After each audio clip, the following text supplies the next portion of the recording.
Itachi pressed his forehead to the place on the cliff Shisui had leapt from, and pressed his eyes tightly shut.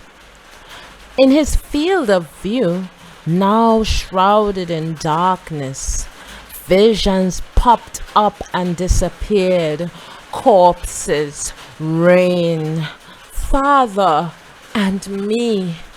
Itachi was 4 years old as the enormous conflict known as the Third Shinobi World War was drawing to a close. He had faced the battlefield his father brought him to. He still remembered clearly the mountain of dead bodies, no longer identifiable as ally or enemy. None of the corpses had been seeking their own death. Faces frozen, stretched out in terror or sadness, they seemed on the verge of calling out the futility of it. The young Itachi could do nothing. He had simply stood in the middle of the countless ninjas who had met untimely deaths and cursed his own lack of power. Ever since that day, his thinking had changed completely.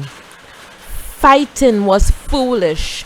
War must never happen. No matter how the darkness of people tried to darken him, this thinking had turned into light to illuminate the path he was going to go down. It was why Itachi had made it this far. Even after the blow to his heart, after learning of his father's plot, and the clan's desire for battle. Even when his best friend had faced his own untimely death, torn between the village and the clan. Even if he ended up bringing about the demise of the clan with his own hands. A sob slipped out from between his clenched teeth. Trickling along his closed eyelids, tears spilled out and wet the dry rock. The tears he had never shown anyone. Itachi had lived his life with the vow in his heart to become the best ninja in the world. And for him, the act of crying was an act of defeat. Eliminating all fighting in the world was synonymous with becoming the best ninja in the world. He had no need of weakness on the road toward his outrageous dream. His dream was too big to be realized unless he was always strong, always facing forward, always walking intently toward his goal. And yet, his tears would not stop. 12 years of life in this world, Itachi had almost no memories of crying. He had been a reasonable child from the time he was very little, so he didn't cry and trouble his parents. He hadn't cried when Tenma was killed, and he had activated his Sharingan. Memories of crying. 4 years old on the battlefield, and one more, the day he had killed Shisui. That time too, it had been in this place. Shisui. Itachi wondered what on earth Shisui would have said if he had been alive there. Obliterating the clan. Would Shisui have forgiven him? Probably not. Shisui would have tried to protect the clan to the end, in which case they would have ended up enemies. Maybe it was fortunate that they parted that day as friends. Right. Itachi had already made up his mind. He had had a feeling, somehow, that this time would come.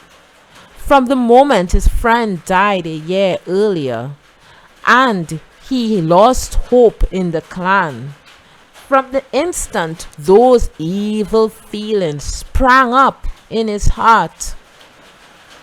The insurrection of the clan, chaos in the village, and then civil war. Other villages would invade to take advantage of the ruined Konohagakure.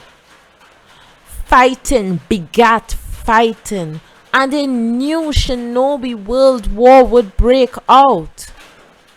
At the center of this chain of hatred was the Uchiha clan.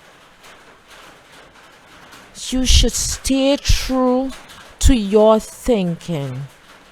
Fight. Be confused. Be lost. And come through that to find your answer. And once you find it, make your decision and do not waver from it. Find your answer and be ready to follow through. That is determination. His father's words came back to life in his mind. Determination. The decision he was about to make was a parting from the clan and a parting from his father. He wavered. He had been lost all this long time. He had also always stared at Shisui's back and regretted his own foolishness. Maybe there was a better way, but this is the best move, Itachi murmured as if to convince himself. The chill in his own words made his heart constrict painfully. A lamentation wet the darkness. When he returned home that day, his family was already asleep.